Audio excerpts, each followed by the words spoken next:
Sai Chaitanya paramedical college लेकर आया है पैरामेडिकल काउंसिल और सरकारी नौकरियों के लिए उपयोगी पाठ्यक्रम। EMLT, radiology technician, health sanitary inspector में एडमिशन जारी है। हमारा पता याद रखें, Sai Chaitanya paramedical college, Ruby City scan के ऊपर, मोची कॉर्नर। समाजवादी की प्रेस कॉन्फ्रेंस हमने रखी है और बड़ी खुशी की बात है। दो खुशी है, एक तो कल हमारे नेता अखिलेश यादव साहब का जन्मदिन है और मालेगांव शहर में अतहर हुसैन अशरफी, हमारे अतहर चाचा, जाहिद जुम्मन कारपोरेटर, ये समाजवादी पार्टी में शामिल हो रहे हैं। हम समाजवादी पार्टी की तरफ से उनका इस्तकबाल करते हैं। अतहर अशरफी जो है वो दीनी समाजी कामों में हमेशा पेश रहते हैं और कौम की एक दर्द है उनके अंदर, कौम का काम काज करने के लिए। ऐसे साथी हमारे, ये समझ लो कि हमारी पार्टी को एक सरपरस्त मिल गए। और जाहिद जुम्मन के ताल्लुक़ से मैं इतना ही कहूँगा कि पार्टी से हट के भी वो मेरा दोस्त है और पुराना ताल्लुक़ जुम्मन घराने का निहाल साहब के ख़ानदान से लगा हुआ है। इन दोनों के आने से पार्टी में बहुत मजबूती आएंगी और अतहर चच्चा जो हैं वो इस पार्टी के लिए, मैं बोला कि हमारी पार्टी में हनीफ साबिर और कुछ लोगों को जाने के बाद सरपरस्त नहीं थे, हमको एक सरपरस्त की बहुत ज़रूरत थी और इस शहर को एक ऐसे आदमी की सही प्लेटफॉर्म की ज़रूरत थी जहां से वो लोगों का दर्द महसूस करके काम काज कर सके। हम उन्हें वो प्लेटफॉर्म भी देंगे और उनसे काम भी लेंगे। वो काम करने के लिए मैं उनके साथ गठबंधन में काम किया हूँ। उनके अंदर जो जज्बा है वो मैं देखा है।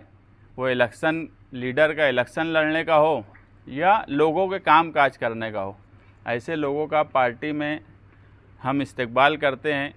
दूसरा, समाजवादी लीडर अखिलेश यादव साहब मालेगांव शहर अपने 8-10 मेंबर ऑफ पार्लियामेंट के साथ 9 अगस्त को आने वाले हैं। 9 अगस्त जो है वो क्रांति दिन के नाम से जाना जाता है। क्विट इंडिया मूवमेंट की तहरीक 9 अगस्त को इस मुल्क में चली थी और उस दिन को ही अखिलेश यादव साहब ने मालेगांव आने का दिन रखा। हम मालेगांव शहरियान की तरफ से एक बड़ा जलसा लेकर उनका इस्तकबाल करेंगे और कहीं ना कहीं उनके आने के बाद सिर्फ इस शहर की नहीं, महाराष्ट्र की सियासत में भी तब्दीली आएंगी, ऐसा हम मानते हैं। तो इकरा हसन, अवधेश पासी जो अयोध्या से चुन के आए, अफजाल अंसारी और दूसरे भी मेंबर ऑफ पार्लियामेंट आने वाले हैं। उन्होंने कल ही लखनऊ से महाराष्ट्र के लिए एक प्रभारी नियुक्त किया है। आने वाला असम्बली इलेक्शन पूरी ताकत से महाराष्ट्र में लड़ने वाले हैं। कल अबू आसिम आज़मी साहब उनसे मिले, उन्होंने मेरी भी बात कराई उनसे। उन्होंने कहा कि तुम्हारी तैयारी करो, मैं मालेगांव शहर आ रहा हूं और 8-10 मेंबर ऑफ पार्लियामेंट को लेकर आ रहा हूं, तो एक बड़ा इस्तकबालिया प्रोग्राम होना चाहिए। तो शहर भी इसके लिए तैयार है, पार्टी भी इसके लिए तैयार है और मैं आज हमारी पार्टी में जो नए लोग आए हैं उनका वेलकम करता हूं और उनका पार्टी में स्वागत करता हूं।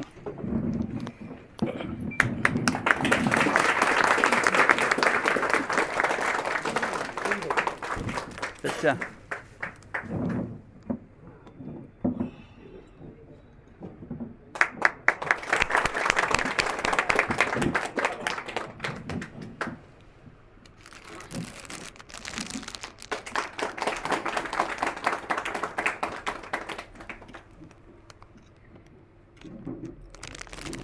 घर भी दे दो।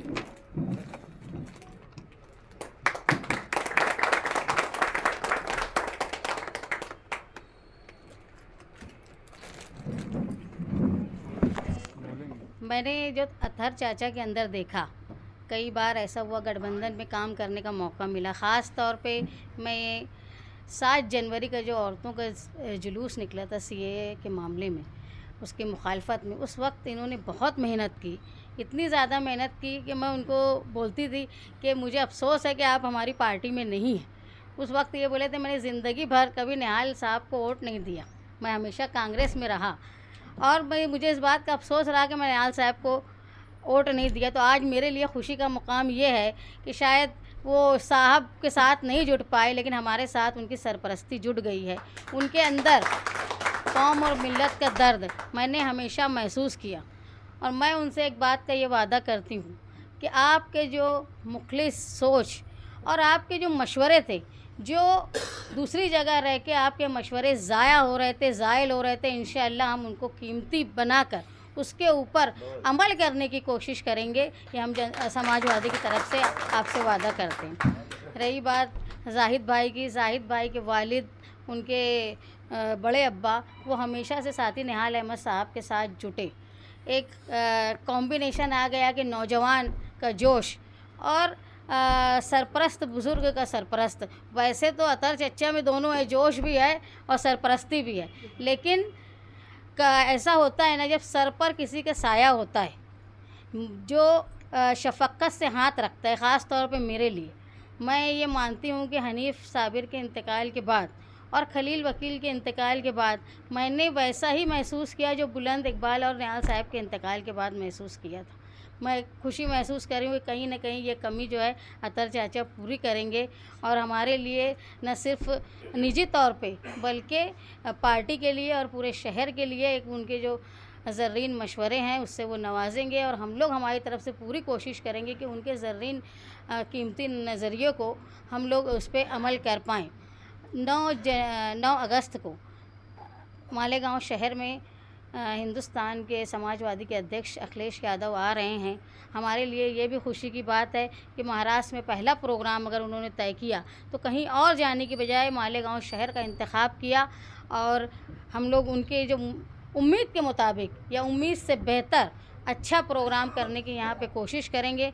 मेरी तमाम शहरियान से दरख्वास्त है कि अखिलेश यादव ये एक ऐसी शख्सियत है जिसने बीजेपी को इतना ज़बरदस्त तमाचा दिया कि जब वो सदन में बैठते हैं और उनके बाजू में अवधेश प्रसाद बैठते हैं तो सामने मोदी होते हैं, उनको इस बात का दुख हर वक्त होता है कि उन्होंने अयोध्या को हार गए। अयोध्या का हारना, आज वो बड़े ही मोदी प्राइम मिनिस्टर बन गए होंगे, लेकिन अयोध्या का गम उनके लिए बहुत बड़ा है और ये गम देने का काम जो है वो अखिलेश यादव साहब ने किया। पूरे हिंदुस्तान में इस बात की सराहना हुई कि जो राम मंदिर को बना के पूरे हिंदुस्तान में फ़िरका परस्ती फैलाने का काम किया गया था, वहाँ पर भी बीजेपी हार गई।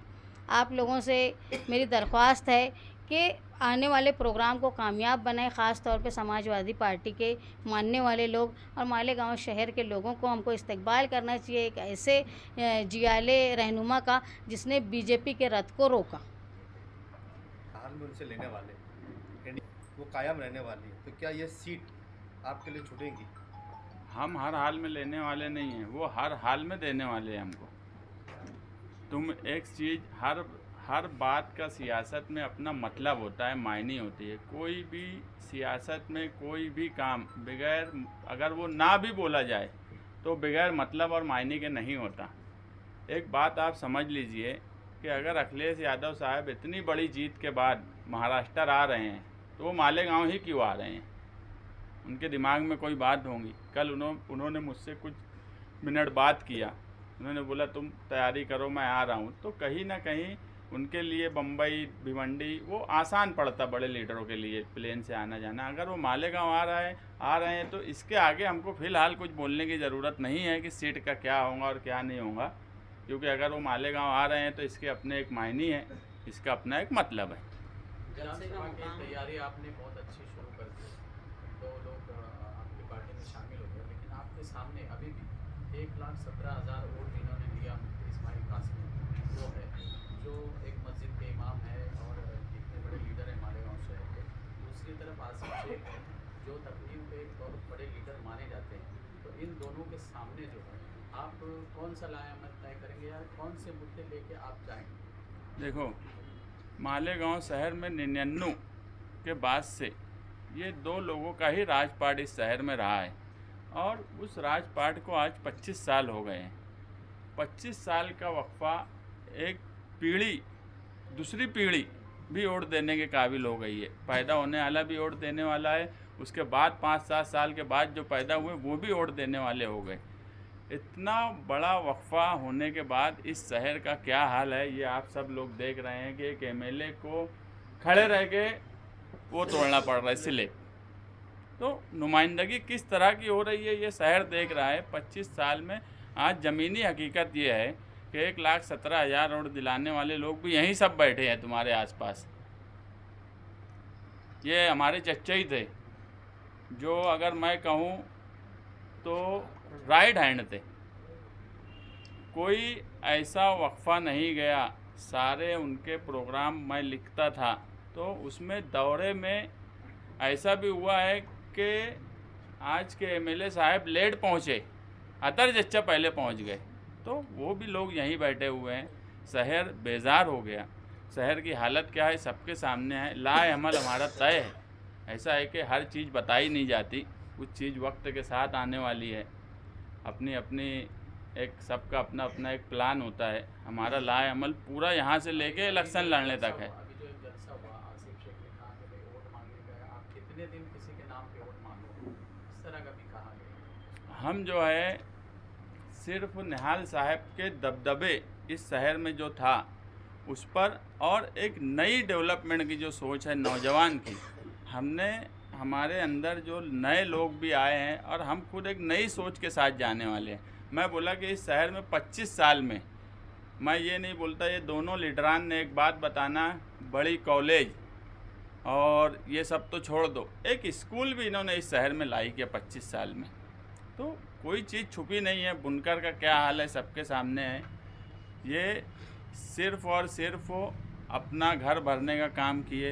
एक जो है गोलीबारी में परेशान है, ये शहर ये कभी पसंद नहीं करेगा। एक जो है वो ना असम्बली में नुमाइंदगी किए, ना शहर में कोई डेवलपमेंट का काम किए। और बाकी जो मैं बोला कि लाए अमल जो है, हर बात हम नहीं बता सकते मीडिया के सामने। कुछ चीज़ें हमारी तय वक्त आएगा जब बताया जाएगा। बड़ी हैरत की बात है, अच्छे यहाँ बैठे, ऐसा लग रहा है कि भेजा बदल गया। ऐसी क्या वजह हुई अतर अच्छे का आपने मुफ्ती साहब का साथ छोड़ के समाजवादी में जोड़ दिया? वाले से बात कर, हाँ बाद में करता। ये अभी भी जलसे का मुकाम हम तय नहीं किया है। अभी पार्टी के लोगों को बुलाए हैं, अभी यहाँ पे मशवरा करेंगे, उसके बाद तय करेंगे। अभी जगह तय नहीं की है।